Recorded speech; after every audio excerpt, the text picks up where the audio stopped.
ഇപ്പോഴും ഞങ്ങളൊക്കെ വളരെ അപൂർവമായിട്ട് സിനിമ കാണുന്ന ആൾക്കാരാണ്. പക്ഷേ ജയറാമിൻ്റെ മിമിക്രി രംഗങ്ങൾ എനിക്ക് തോന്നുന്നു ഇപ്പോഴും ഈ കലാഭവൻകാരാണെന്ന് തോന്നുന്നു അവരുടെ പഴയ ക്ലിപ്പിംഗ്സ് റിപ്പീറ്റ് ചെയ്യുന്നുണ്ട്. അതിൽ പ്രേം നസീറായിട്ടും പല രൂപത്തിലും ഇങ്ങനെ വന്നുകൊണ്ടിരിക്കുന്നു. അന്ന് ഒരു മിമിക്രിക്കാരനാകുക എന്നുള്ളതായിരുന്നു ലക്ഷ്യം. അതേ മിമിക്രിയിൽ നിന്ന് അപ്പുറത്തേക്ക് പോകണം, അങ്ങനെ ഒരു ലക്ഷ്യം ഉണ്ടായിരുന്നു? ഇല്ല, ഇത് നേരത്തെ പറഞ്ഞ പോലെയാണ്. ഇപ്പോൾ സിനിമ അല്ലെങ്കിൽ ചെണ്ട ആ ഫാസിനേഷൻ പോലെ ഒന്നായിരുന്നു എനിക്ക് വേറൊരാളെ. ആരെയാണ് ആദ്യം ഇമിറ്റേറ്റ് ചെയ്തത്? ഇമിറ്റേറ്റ് ചെയ്ത് എൻ്റെ വീട്ടിലുള്ള ആളുകളെയൊക്കെ തന്നെയാണ്. അച്ഛനായിരുന്നു? ഞാൻ അച്ഛൻ, അമ്മ, ബാക്കി കസിൻസ് എല്ലാവരെ പോലെ ഇമിറ്റേറ്റ് ചെയ്യും.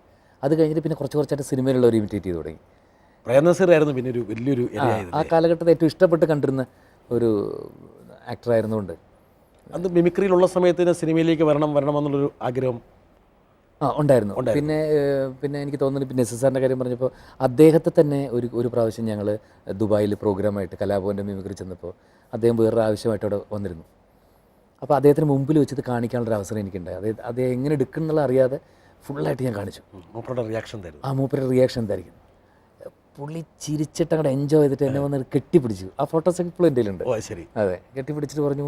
എന്നെ ഒരുപാട് പേര് കാണിക്കുന്നത് ഞാൻ കണ്ടിട്ടുണ്ട്. എന്നെ നിറയെ പേര് ആദ്യ കാലഘട്ടത്തൊക്കെ ആലപ്പി അഷ്റഫ് എന്നെ കാണിക്കുമായിരുന്നു. സിനിമയ്ക്കകത്തുള്ളവരും പുറത്ത് ഒരുപാട് പേര്. പക്ഷെ ഇങ്ങനെ പെർഫെക്റ്റായിട്ട് എന്നെ കാണിക്കുന്ന എൻ്റെ ഒരുപാട് ചെല്ലം ഞാൻ ഇതുവരെ കണ്ടിട്ടില്ല. എപ്പോഴെങ്കിലും മദ്രാസിൽ വരുമ്പോൾ എൻ്റെ വീട്ടിൽ വന്ന് എൻ്റെ ഭാര്യയ്ക്കും മക്കൾക്ക് ഇത് കാണിച്ചു കൊടുക്കണമെന്ന് പലപ്പോഴും. അതെ, എനിക്കൊന്നും നസീർ സാറിൻ്റെ മകൻ ഇതിനെക്കുറിച്ച് പറയായിരുന്നു. അതായത് ജയറാം ഇങ്ങനെ ബാപ്പയെ ഇങ്ങനെ മിമിക്രി ചെയ്യുമ്പോൾ ഭയങ്കര ഓർമ്മകളിലേക്ക് വരുന്നുള്ളത്. കറക്റ്റ്. ഇങ്ങനെ എത്ര ഈ പറഞ്ഞ ഈ നസീർ സാറിനെ പോലെ വേറെ ആൾക്കാരെയും ഈ ഒരുപാട് പേരെ കാണിക്കില്ല. അങ്ങനെ ചെയ്യുമ്പോൾ ഏറ്റവും കൂടുതൽ സാറ്റിസ്ഫാക്ഷൻ കിട്ടുന്നത് ഇന്നയാളെ ചെയ്ത് അങ്ങനെ വല്ലതും ഉണ്ടോ?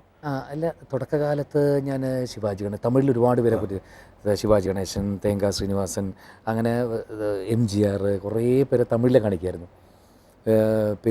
പിന്നീടാണ് മലയാളത്തിൽ MG സോമൻ, പ്രേം നസീർ, മധു, ജനാർദ്ദനൻ, ആ കാലത്തുണ്ടായിരുന്നു. പിന്നെ കമലഹാസൻ, രജനീകാന്ത്, ഒരുപാട് പേരെ കാണിക്കുമായിരുന്നു. ഈ കമലഹാസൻ്റെ കൂടെ ഇപ്പം തെന്നാലിലേക്ക് അഭിനയിച്ചിരുന്നു. അപ്പോൾ കമലഹാസൻ അറിയായിരുന്നു ഇങ്ങനെ എന്നെയൊക്കെ പാട്ട് ഇമിറ്റേറ്റ് ചെയ്ത ഒരാളാണ്. ഞങ്ങൾ ചാണക്യം എന്നൊരു സിനിമ ചെയ്യുന്ന സമയത്ത് ഇടയ്ക്കിടയ്ക്ക് ഇങ്ങനെ കാണിപ്പിക്കും. എന്നിട്ട് ഞാനിങ്ങനെ നടന്നു വരുന്നത് ഞാൻ ഇങ്ങനെ എല്ലാം കാണിക്കും.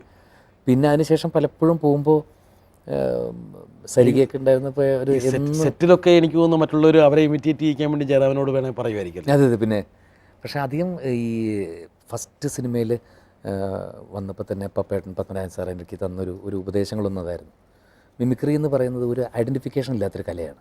എല്ലാം വേറെ ആളെ പോലെ ചെയ്യുക, വേറെ ആളുടെ ശബ്ദത്തിൽ സംസാരിക്കുക. സിനിമയിൽ വന്നാൽ ഒരിക്കലും ഇനി അത് റിപ്പീറ്റ് ചെയ്യാതിരിക്കുക. ഒരു കൗതുകം എന്നുള്ള നിലയ്ക്ക് ആൾക്കാർ മുഴുവൻ പറയും അത് കാണിക്കുക. കഴിവതും കാണിക്കായിരിക്കും. നമ്മുടെ ഒരു സെൽഫ് ഐഡൻറ്റിറ്റി പോകും. പക്ഷേ ആരുടെയെങ്കിലും സ്വാധീനം ഉണ്ടായിട്ടുണ്ടാവില്ല ജയറാം ഇപ്പം ആരുടെയെങ്കിലും സ്വാധീനത്തിൽ അഭിനയിച്ചു, അതുപോലെ ഇന്ന സ്വാധീനങ്ങൾ ഇതിലുണ്ട് എന്ന് ചിലപ്പം തിരിച്ചറിയാറുണ്ടോ? ഇല്ല, അത് എനിക്ക് തോന്നുന്നത് എല്ലാ ആക്ടർക്കും മനസ്സിൽ ആരെങ്കിലും ഒരാൾ സ്വാധീനം ഉണ്ടാവും. ഒരിക്കലില്ല. ശിവാജി ഗണേശനോട് ചോദിച്ചാൽ പോലും അദ്ദേഹത്തിന് ആരെങ്കിലും സ്വാധീനം ഉണ്ടാവും ഒരിക്കലും. ജയറാമിനെ ആരായിരിക്കും ഏറ്റവും കൂടുതൽ? അങ്ങനെ ഇല്ല കേട്ടോ. ഒരാളെ ഞാനിങ്ങനെ മനസ്സിൽ വിചാരിച്ചുകൊണ്ട് ഇന്നയാളെ പോലെ അഭിനയിക്കുക അങ്ങനെ ചെയ്തിട്ടേ ഇല്ല. ഇന്നയാളെ പോലെ ഡയലോഗ്, ഇന്നയാളെ പോലെ ജസ്റ്റിസ്, ഇന്നയാളെ പോലെ കൈയെടുക്കില്ല, അങ്ങനെയൊന്നുമില്ല. അധികാരത്തൊക്കെ ചിലപ്പം ഒരു സ്വാധീനങ്ങൾ ഉണ്ടാവില്ലേ? ചെറുതായിട്ട് വന്നിട്ടുണ്ടെങ്കിലും പിന്നീട് അത് ഞാൻ ആരുടെ ആയിരിക്കും അധികാരത്ത് വന്നിട്ടുണ്ടാവുക? അങ്ങനെയില്ല. നമ്മൾ ഒരുപാട് ഇവരെയൊക്കെ കണ്ട് ഈ നമ്മളെക്കാൾ മുമ്പ് വന്നിട്ടില്ല. ഇപ്പം മമ്മൂട്ടിയായാലും മോഹൻലാലായാലും ഞാൻ ഏറ്റവും കൂടുതൽ ഇഷ്ടപ്പെടുന്ന ഒരു വേഴ്സറ്റൈൽ ആക്ടറാണ് ജഗതി ശ്രീകുമാർ. ചിലപ്പോൾ ഏതെങ്കിലും ഹ്യൂമറൊക്കെ ചെയ്യുമ്പോൾ എല്ലാവർക്കും അദ്ദേഹത്തിൻ്റെ സ്വാധീനം വരാം. ഉറപ്പാണ്. അതെ, എത്രയോ പേർക്ക് വരാം. ജഗതിയുടെ ഒരു റേഞ്ച് എന്ന് പറഞ്ഞൊരു അപാര റേഞ്ചാണ്. ആ സ്വാധീനത്തിൽ പെടാത്ത ആൾക്കാർ എനിക്ക് തോന്നുന്നു എല്ലാവർക്കും ഉണ്ടാവും. അതെ,